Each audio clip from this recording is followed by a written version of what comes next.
thought today I would tell the story of the prophet that is most mentioned in the Quran, and that is Musa. And for Sparkly Jumper, it is Moses. So Musa is very important in the Quran. And actually, the story in the Quran and the Bible is very, very similar. There are only tiny little differences. And at the end, I'll say what I think maybe probably are some of the differences. So this is the story of Musa. Musa should not have been born. He should have been killed at birth. There were clear instructions that every baby who was male and was one of those Hebrew babies should be plucked from their mother's womb and killed immediately. But this didn't happen to Musa. His mother hid him in secret. But babies grow, and the time came when she could no longer hide him, and she didn't know what to do, and so she called upon God. And she placed him in a little basket. She bound him around, and she took him to the River Nile, because they were in the kingdom of the pharaohs in Egypt. And she put him into the water, and she watched that little woven basket going through the reeds down by the side of the Nile. And her big daughter, Miriam, ran after, wondering what was going to happen. And then, would you believe it? Somebody from the palace looked and saw that little baby. In the Bible, it says it is Pharaoh's daughter. In the Quran, it is Pharaoh's wife.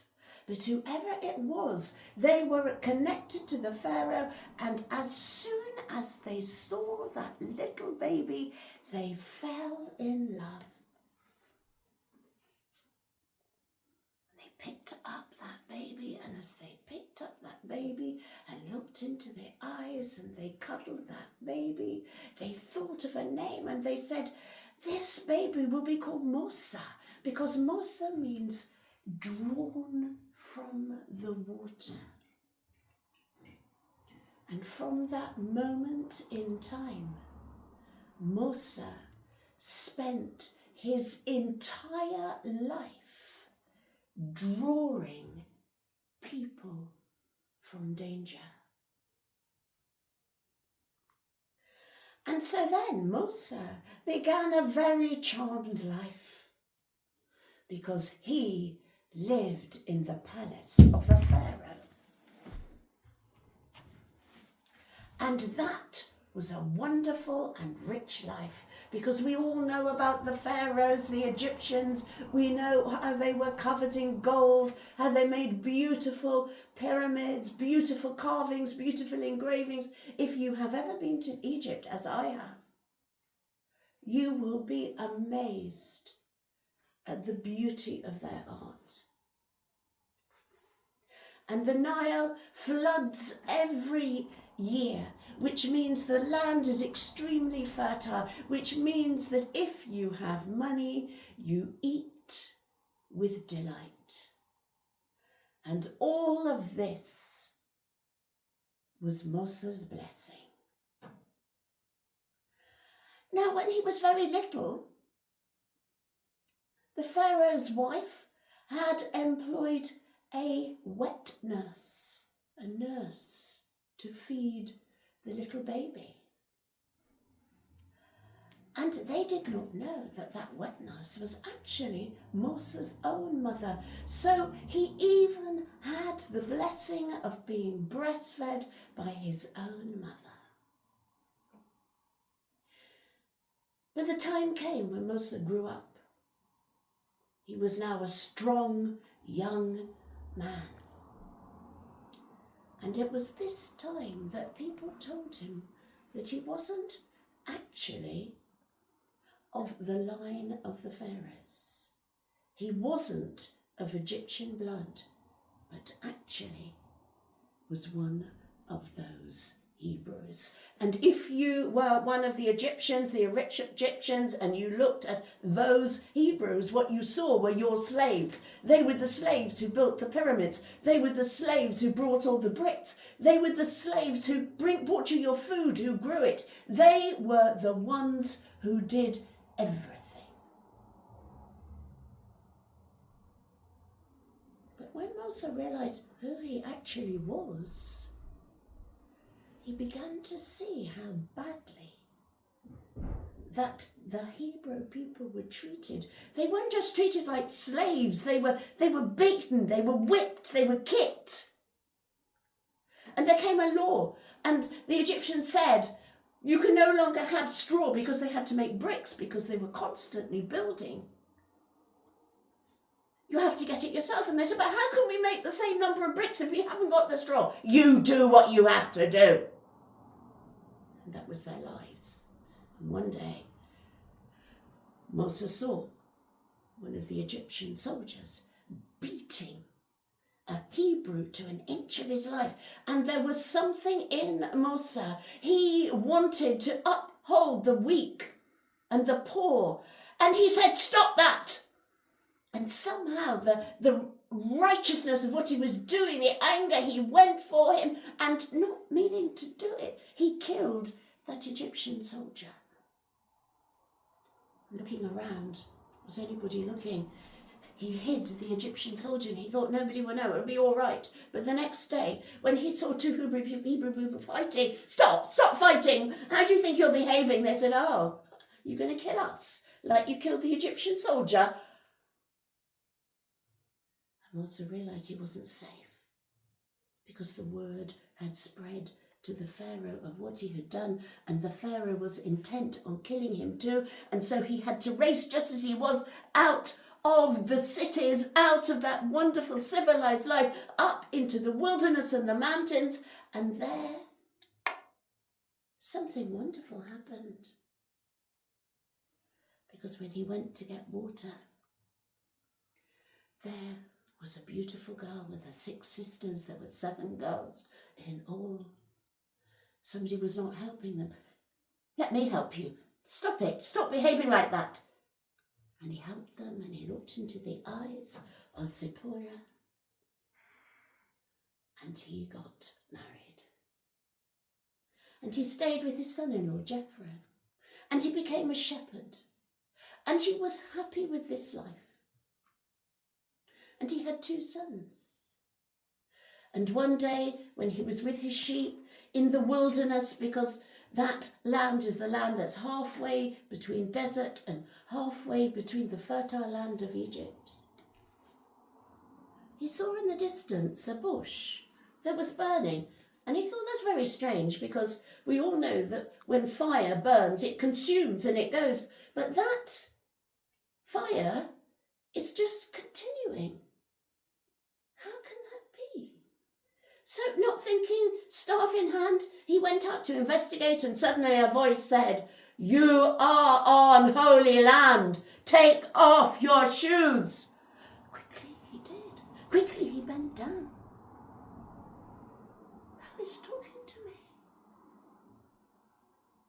I am that I am that I am. And Moses realized that he was hearing the voice of Yahweh, God himself. What do you want? And the voice said,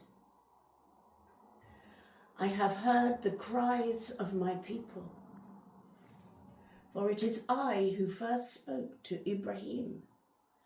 It is I who brought Ibrahim from Babylon down into the land of Canaan. It is I who saw that Ibrahim had a son, and Jacob, and his 12 sons, and it is I who sent your people into Egypt to stop them dying from famine, and now I have heard their cries of suffering, and I want you, Musa, to rescue them.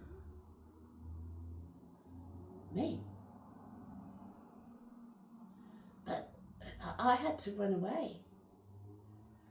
I haven't got any power. And I am that I am that I am, said to Moses. Hold out your hand. Put your hand into your cloak. Moses did this. When he brought out his hand, it was covered in leprosy. Put it back in again. He was perfectly well and healed. He put it back in again. His hand was shining white. He put it back in. It was perfectly well. You see, I am a God of signs and wonders, and I can do this. What do you have in your hand, Musa? And Musa was holding a staff, because all shepherds must have a staff. They use this to rescue sheep. They use this to push away things. They push away. But as Musa looked at the staff, suddenly it was a wriggling serpent. Ah! There it was on the floor, a serpent, a snake, sarp. And I am that I am that I am said, pick it up. Now the one thing that Musa was terrified of was snakes.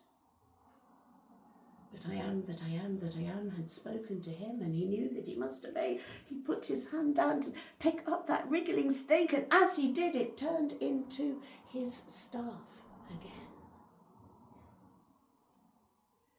You see, I am a God of signs and wonders. You will take these signs and wonders with you when you go back into Egypt. But.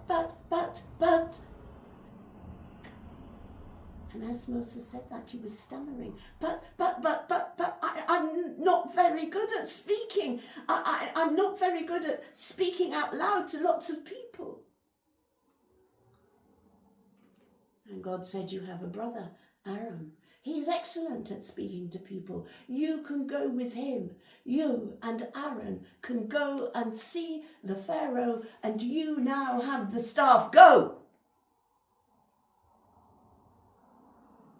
And so Moses went back. He found his brother. He told him what had happened, and they went to see the Pharaoh. Let our people go. Pharaoh laughed. You, me, in the throne, gold, cotton. Very well. And then Moses did what he could do. His staff turned into a snake, and there it was on the ground. But was Pharaoh frightened? No. He called his magicians, or the Jadiwala, they came.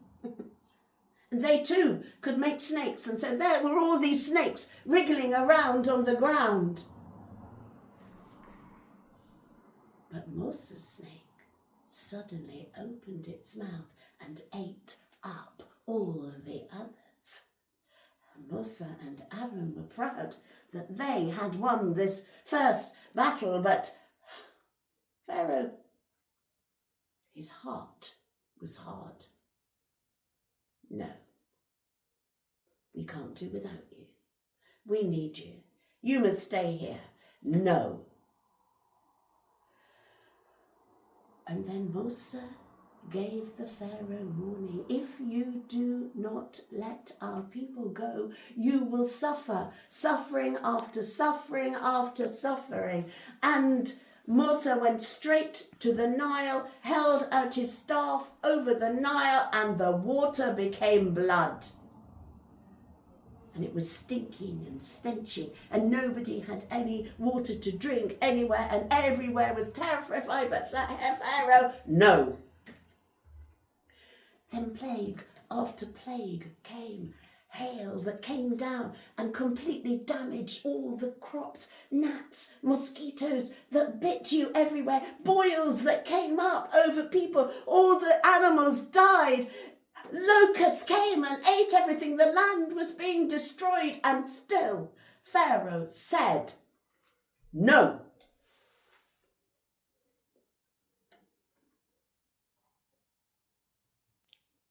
And God said to Musa, I left this to the last, and now you must prepare your people. And when we are talking about a people, we are talking about 650,000 people. I imagine that's more than all the people in Sparkbrook. It's a large number of people that contains fine young men, but also old women, old men, little children, little babies, all of them. And Moses said, each family must take a lamb. You must kill that lamb, and the blood that you take from that lamb, you must make a sign on the front of your door. Then you can eat the lamb, and you can make bread, but do not have bread that has yeast, because it would take too long to rise. You must have flat bread, and you must be prepared to go.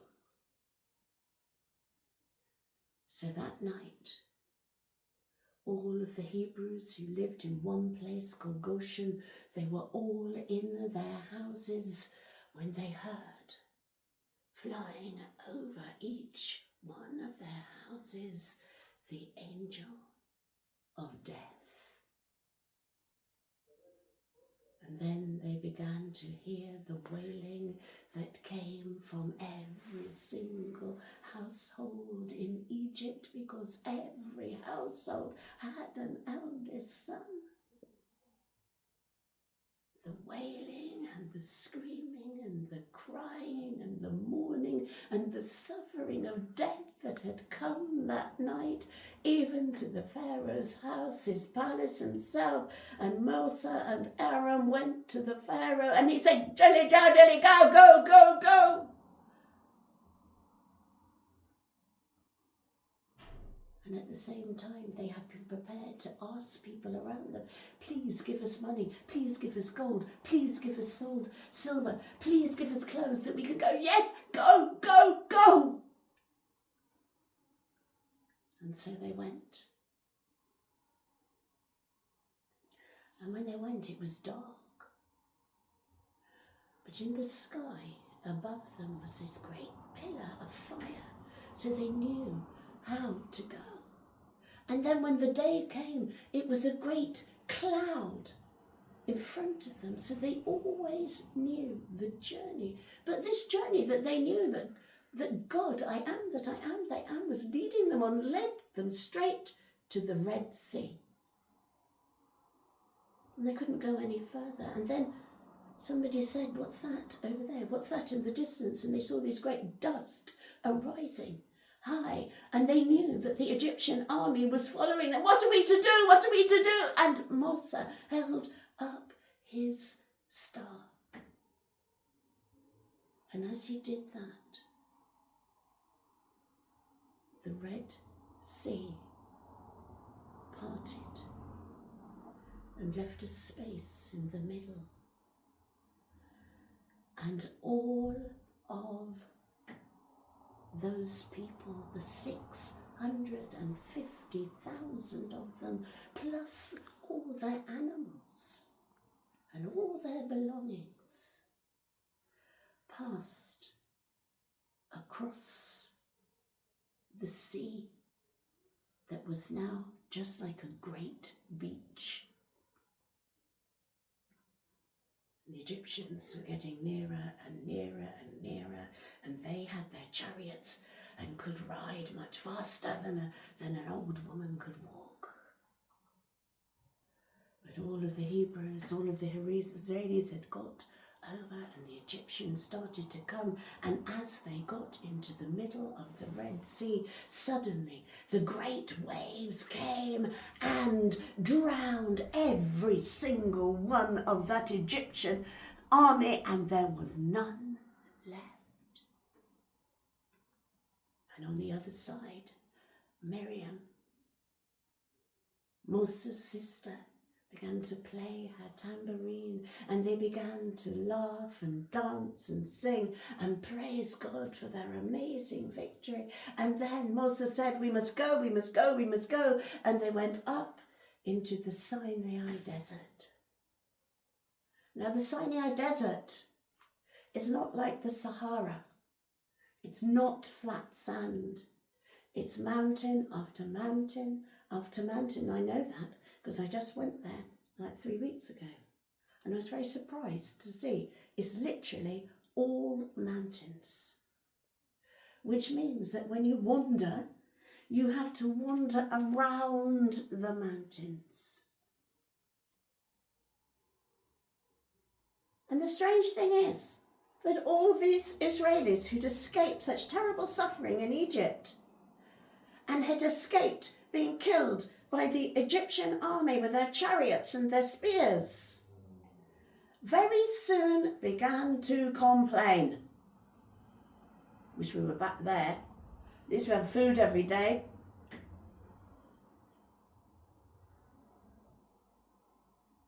And Moses spoke to God. And the next day in the morning, something began to float down. Something like frost, something like rain. And when they picked it up, they found it was edible. They called it manna. And so they were able to stay alive with this. And then God sent quails. A quail is like a chicken, a little chicken. Yeah. And they stayed alive with these.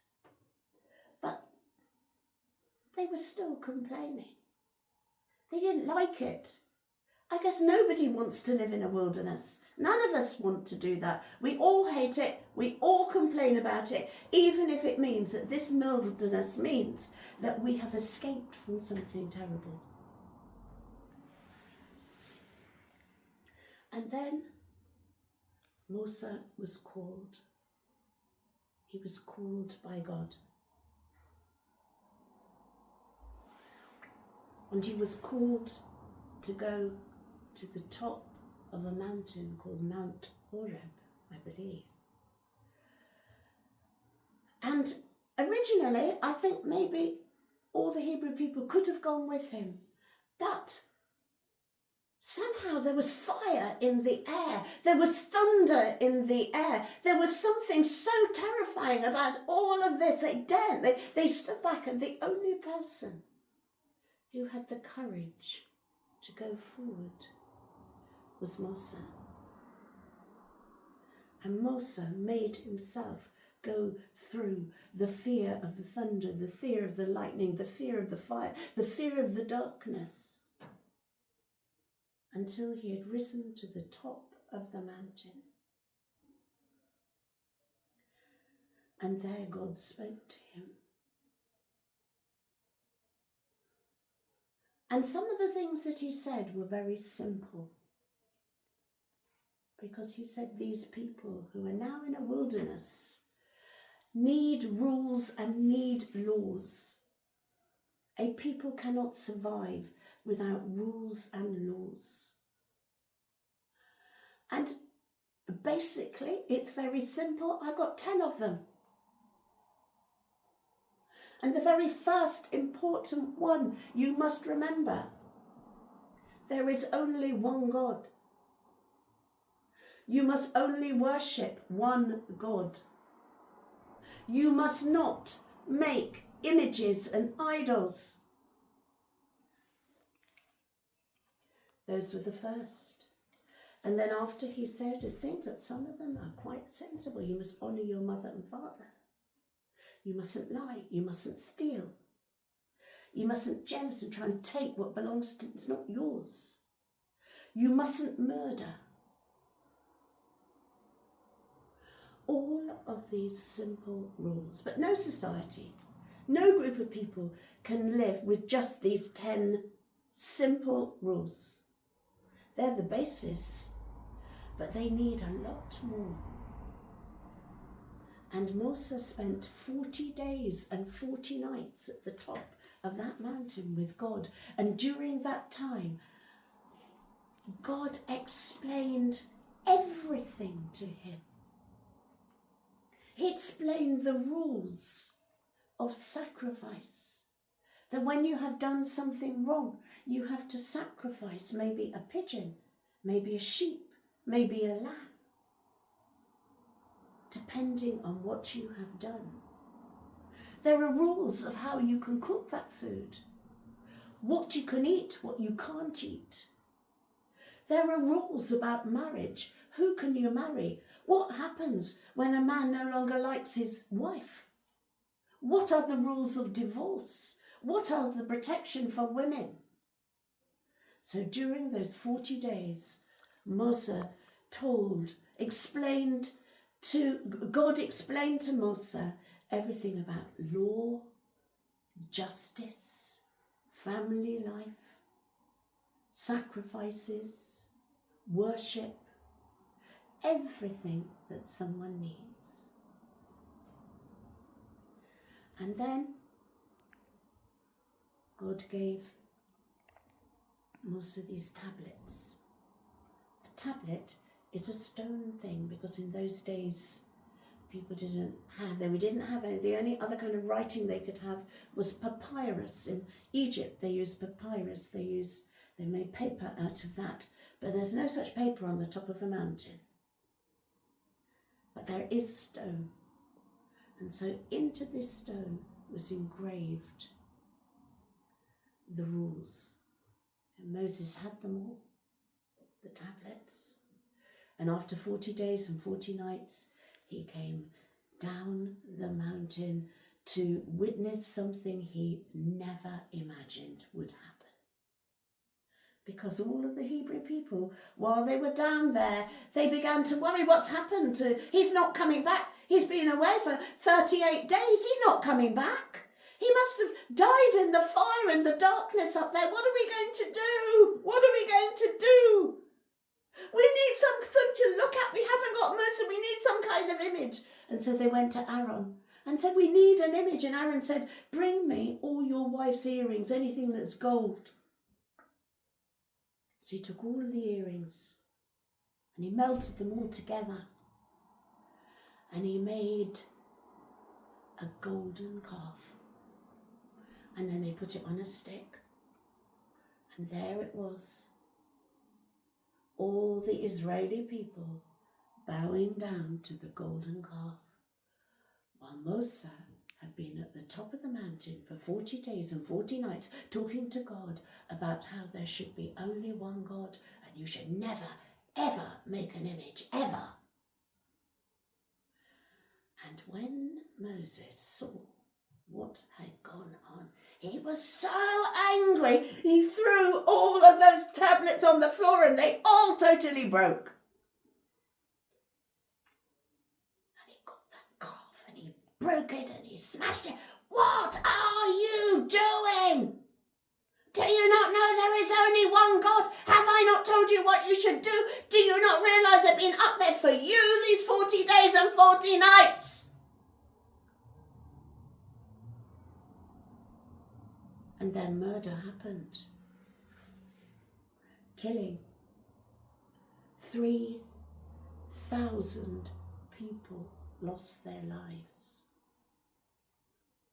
And we have to remember that whenever that's 3,000 people, that's 3,000 families.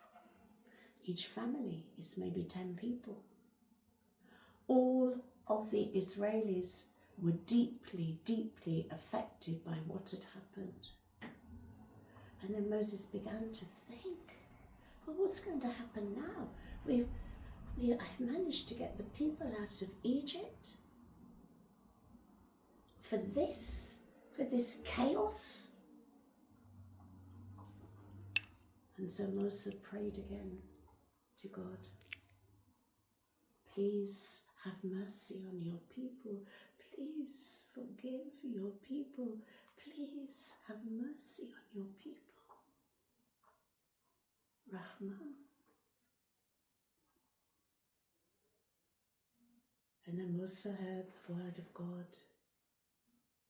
And Moses began to walk up the mountain again. And this time it wasn't a time of great triumph and noise and trumpets and sound. It was Moses by himself going up the mountain, up to the top. And there was God again. God said, I am a merciful God.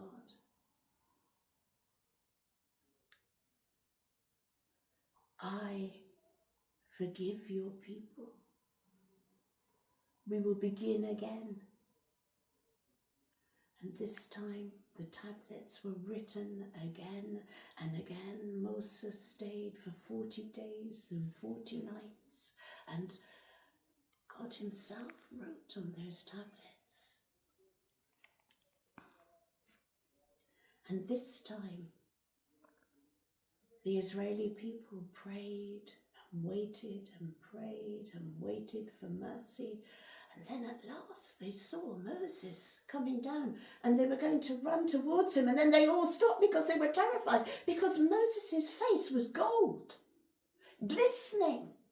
And they realized that the glory and glistening of God had come upon Moses' face.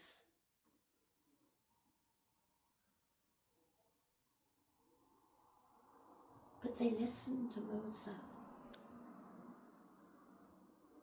And then Moses said, God has told me that we must make a tabernacle, an ark.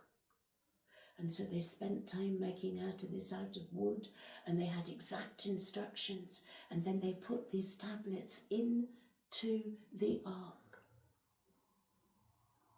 And God said, you must take this ark before you wherever they go. So now the ark was in front of them as they were still wandering round and round until they got to the very edge of the wilderness. And there was the land that God had promised them. And Moses said, we must send spies in to see what it's like. We can't just keep on walking. We don't know how many battles there might be, because I forgot to tell you, a battle had happened. There were a people called the Amalekites, and they had come and attacked the Israelis in the desert. And although as part of their great number of people, they had warriors, they had soldiers, this was a very difficult battle. And God told Moses to hold his staff in the air. And as long as he was holding his staff in the air, then the Israelis, the Hebrew people, would win the battle. But to hold a staff in the air all day, it's so difficult. His arm was gradually coming down, and as it did, he realized that the Hebrews were losing the battle. And then Aaron and Ur, who were his helpers, came, and they lifted his hands up in the air themselves. And so that is how they won that battle. So everybody there knew that Moses had the power of God with him. But they sent spies into the land. There were 10 of them, I believe. And 8 of them came back and said, we can't go in that land. There are giants. They come from the Nephilim. Now, at that time, there were giants in the land that were born by unions between fallen angels and women, human women. And some people say that the giant Goliath was actually from the Nephilim. And they said, we can't. We don't have the power. We can't go there. And there were only two, Joshua, who became, I'm not sure what the name Joshua is in the Quran, said, we can win this battle. But all of them said, no, we can't go there. How can we win a battle when we're fighting giants? And Musa was so angry with them that he did not trust in the power of God, that a great plague came over them, and 20,000 were killed in the plague. And God said, none of you will get to the promised land. You will have to wander round and round and round until each one of you dies a natural death. Only the next generation will be allowed to go except for Joshua. And so they had to wander round and round and round. And in that time, Aaron, who now was 120 years, died on the top of one mountain. And in the next, Miriam, his sister, also died. Now, there are legends about Miriam that wherever she went, she found water. And because she had died, there was no water. And Moses called out to God and said, bring water, please. And God said, of course. All you have to do is speak to the rock and water will flush out. Now, why Moses did this, I don't know. Is it because he always was not certain of the power of his mouth? Because he had always said that he needed Aaron to do that? Was it because he was so used to using his staff all of the time that he just forgot? But for whatever reason it was, instead of speaking out and saying, let there be water, he hit the rock with his staff. And yes, the water came. But God said, Musa, you did not obey me. So you too cannot go to the promised land. And Musa accepted that. He realized that at that moment he had forgotten. But now the 40 years was at an end, and it was time for the Hebrew people to cross over the river Jordan and go into their land. And Moses couldn't go with them. And this was his last chance to give them lessons, because he'd spent all of his life trying to teach them about the need for obedience, the need to listen to God and to follow God's instructions absolutely clearly. And he was an example because he couldn't himself go. And so he blessed all of the different tribes, because there were 12 tribes, and he blessed each one of them. And then he sang a song.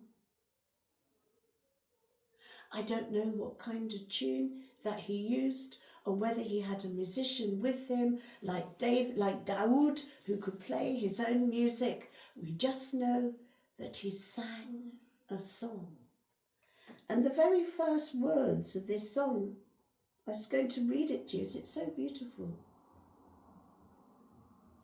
Listen, you heavens, and I will speak. Hear, you earth, the words of my mouth. Let my teaching fall like rain, and my words descend like dew, like showers on new grass, like abundant rain on tender plants. And so he gave them his last words. And his very last words were these. He said, I have explained about blessings and curses. I have explained that when you follow God, you lead a life of blessings. But when you choose to disobey God, you receive So many curses in every area of life. It's your choice. Choose life.